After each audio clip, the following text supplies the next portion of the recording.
Okay, teachers, welcome back to week 3 of Classroom Management by Design for Primary Teachers. Welcome to this series. Week 1, if you missed it, go back and watch it. It is focusing on your vision, values, and beliefs for your classroom, where we walk you through a step-by-step process of writing your classroom vision statement, your personal statement. Week 2, last week, we went over the flow and roles of your classroom and how to outline those. So this week, we are going to cover norms and expectations. If you don't know me, I am Lauren Spigen. I am the founder of Lesson Plan Toolbox. I have been in education for over 20 years now. The bulk of that time was in the classroom, in the primary classroom. A chunk of it was as assistant principal, and I was even actually granted master teacher status in the state of Ohio, which is pretty cool. But let's get into developing our rules for our classrooms. So this is when you want to not just have your students walk into rules already posted on the walls. You want your students to have a buy-in in this, where they're feeling respected, they're feeling valued, and they're feeling engaged in this process. One of the key steps in achieving this is establishing clear classroom norms, right? This involves setting clear rules and expectations. You want to make sure that everything is clear and concise. You want to develop effective classroom rules, aligning them to your vision and values from week 1. And then you also want to create a classroom contract with your students, okay? Create it with your students. So in this segment, I'm going to dive deeper into the steps to help you achieve your classroom management success. And if you are in the membership, you saw last week I kind of had a heart-to-heart moment with how important this step is and why. If you're not in the membership, reach out to me. We can get you the information, but I put my heart into that one. Okay, so let's talk about setting clear rules and expectations. There is a hidden power of explicitness that we have to be mindful of. Teachers often underestimate the power of being explicit in their directions. Many teachers assume that students already understand what is expected of them, but the reality is they don't. They just don't. So many students, they need a clear, detailed, guided plan to know what to do. Explicit rules, this is going to eliminate that ambiguity and provide a solid framework which your students can operate from, which is going to set them up for success. And we're going to give you some key strategies right now on how to accomplish this, okay? So the first step is you have to be explicit and you have to be specific. Clearly articulate your rules and expectations using straightforward language. If there's wiggle room, those kids are going to wiggle. So you have to avoid the vague statements and be very specific about the behaviors you expect. Our student behavior steering of the day cards are a great resource to do this. You can only get those inside the membership. Here's an example though. Instead of saying something like, be respectful, say, use kind words and listen when others are speaking. Do you hear the difference? They're going to know what it means to be respectful. You can have a whole conversation about it, but they're going to know about that, okay? Step 2 in this process is involve the students in the process. Involving students in the rule setting process is going to increase their buy-in and their commitment to following the classroom rules. You can discuss the importance of having rules and then ask them for their input. Ask them what rules they think are necessary for a safe classroom and for a positive learning environment.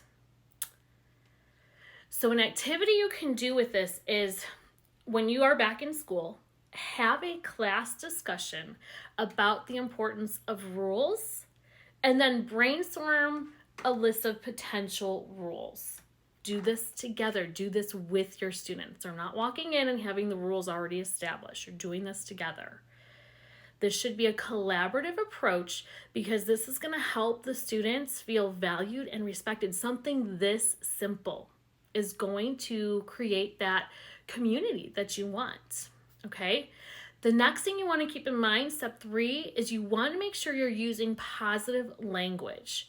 So when you're framing your rules, frame your rules positively to encourage the desired behaviors rather than focusing on what a student shouldn't do, okay? What a student should not do. The positive language, it helps to create more support and just that encouraging classroom, and it gives them the vision of what their bodies should be doing. So just a quick example of what this might look like. Instead of saying something like, don't run in the classroom, you could rephrase this and say something as simple as walk safely in the classroom. Okay? Keep it simple. Which happens to feed into 4. Number 4. That's the 4th key to this whole process. Keep it simple. You are going to limit your number of rules to 3 to 5, no more than 5. Why? Because this ensures that your students can remember the rules and they can follow them. They're going to remember them easily and they're going to follow them because you're going to drill this into them on day 1. Each rule should address a key aspect of your classroom behavior. Keep that in mind also. An example of this would be respect each other, follow directions, take care of our classroom, and you might get very specific. Respect each other by listening to each other, okay? Okay, here's a little teacher light bulb moment that you may or may not be aware of, but we want to address here. Many teachers are unaware that children interpret rules differently based on their experiences that they are bringing into their classrooms, based on their backgrounds that they're bringing into your classrooms. So it is crucial to explain the rationale behind each rule. This is why you have them in the process with you with the buy-in. You want to ensure that students understand the purpose and the importance of following the rules. I cannot tell you how often this step is so often overlooked and can significantly enhance compliance and cooperation, setting a teacher up for a successful school year. It's like that missing ingredient that once teachers figure that piece out, boom, they've got their classroom management in place. Okay, so now let's talk about aligning the rules with the visions and values that you created back in week 1. Sorry, my hair is kind of coming out a little bit. Sorry about that. Okay, your classroom rules should reflect your vision and values. That's why I said, like, this is you. You have to know what you want to bring to the classroom. So again, you want to think about the kind of environment you want to create and then ensure that your rules support that vision. If they don't, how can we tweak it so that way your students' ideas are in alignment with the vision you have for your classroom? So let's just talk about a few different strategies you can use as you're developing the rules to help this alignment process. First and foremost, you want to align the rules with your vision and your values, right? So your classroom rules should reflect your vision and values. I feel like this is a little repetitive, but this is our ultimate goal. You're going to think about the kind of environment you want to create, and then you want to ensure that the support is in place to create the vision. For example, if your vision includes fostering the collaborative learning environment, then when you're doing your rules, with your students, you want to include rules that promote teamwork. You want to create rules that promote mutual respect. So keep that in mind. Phase 2 is be consistent. This is not new. I know it's not. It can be very tricky though. Consistency, of course, is going to be the key to effective classroom management day in and day out. From day one to the last day of school, you have to be consistent. You have to apply the rules consistently and fairly to all students. Why? Because this is what builds the trust that ensures that your students understand the importance of following the rules and their roles in the classroom environment. Okay, so here's an example that we can go over. If one student receives a consequence for not following a rule, such as maybe interrupting when you're teaching, then ensure that the same consequence is given out or applied to any other student who breaks that rule. If somebody else interrupts you, they get that same consequence, whether it's a minute off recess or having a conference with you about the interruption. It has to be consistent. Okay, step 3 in this process is to reinforce the rules regularly. So you want to take time and review and reinforce the rules with your students. This is not just put them up there, we're done. No. You're going to do this because this helps keep the rules fresh in their minds and reinforces their importance, okay? A great way to do this would be to start every single week with a brief review of your classroom rules. Then from there, you can discuss why each rule is important and how it helps to create a positive classroom environment, your classroom culture. Our student behavior snare of the day cards are a great way to do this, and you can do it on a daily basis in just 5 minutes a day. It's a magical tool done for you.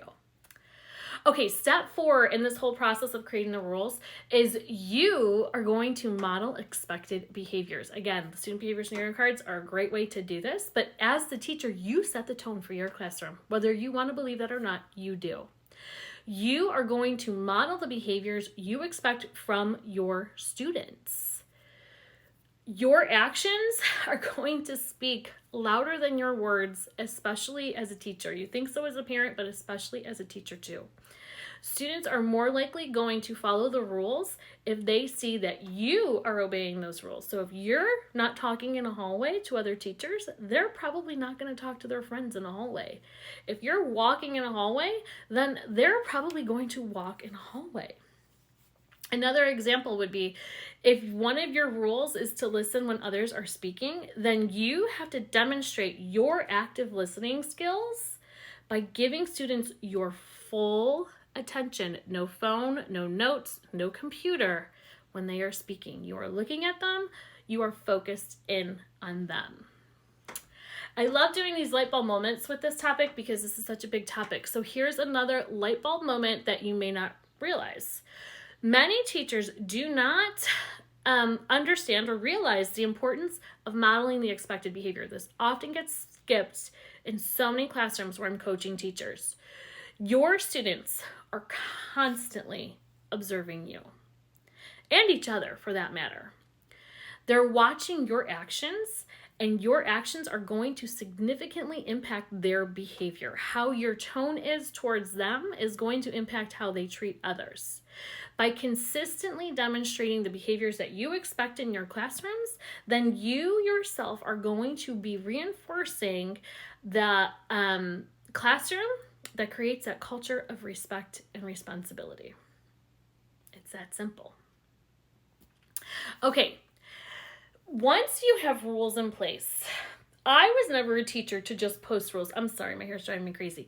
I was never a teacher to just post rules.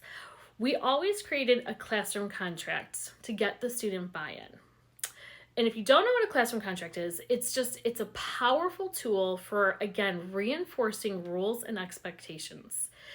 It's a written agreement between you and your students that is going to outline the behaviors that you agreed upon and the rules that you agreed upon and the consequences that you agreed upon. So that way that buy-in is there.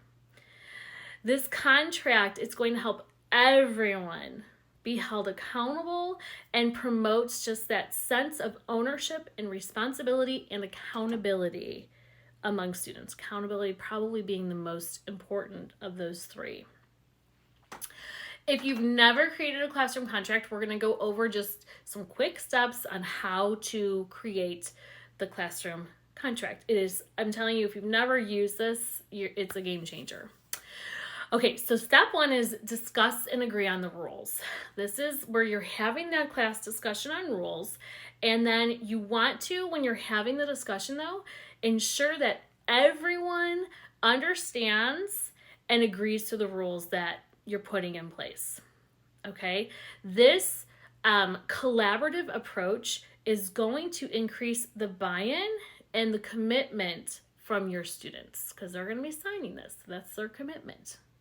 They're agreeing to this. Okay, so that's step one. You have the discussion, make sure everybody is in agreement.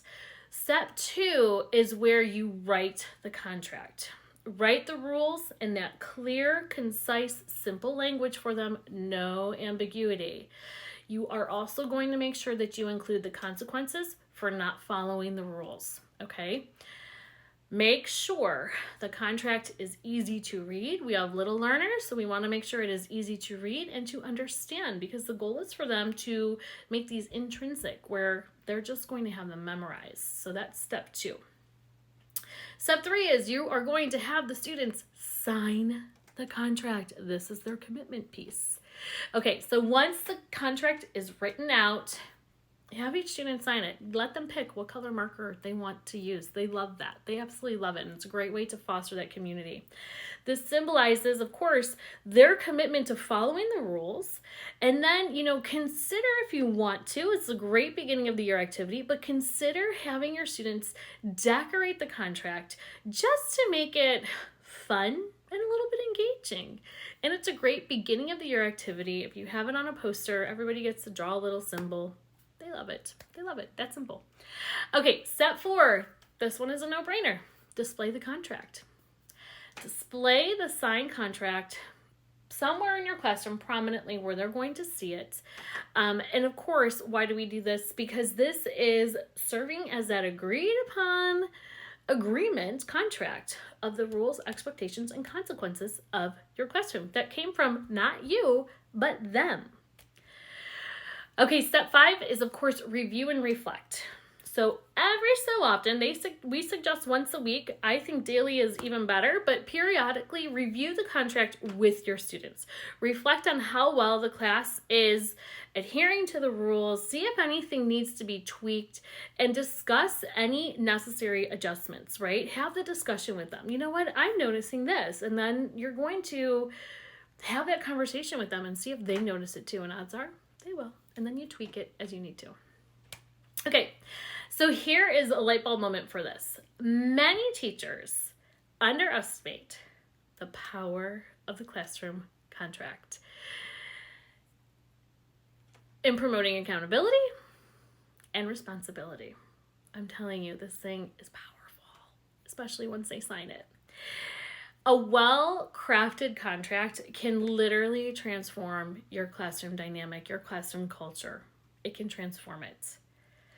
It can foster a sense of community and shared commitment. I did mine in the middle of the school year when I was first introduced to this, and it flipped my classroom culture around because the buy-in came from the students, okay?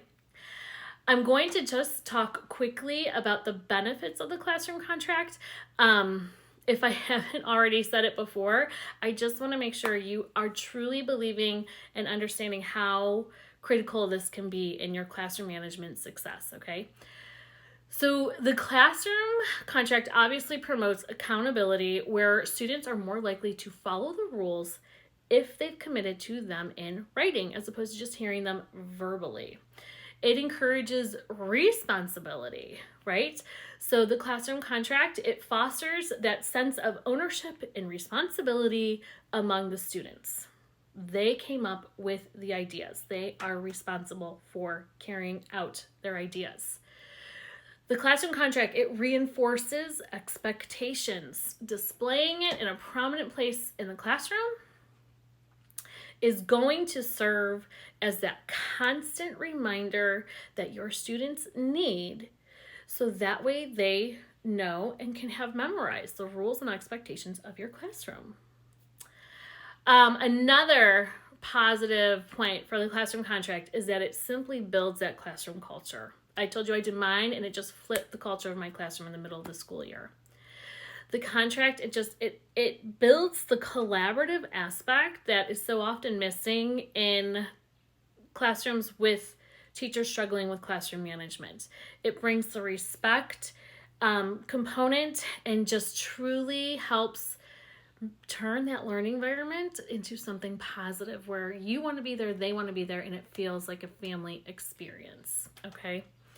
So those are your big takeaways. Again, I love doing a step-by-step process. If you want to actually read the blog, sometimes it's easier to understand the process when you're reading it as opposed to, oh, okay.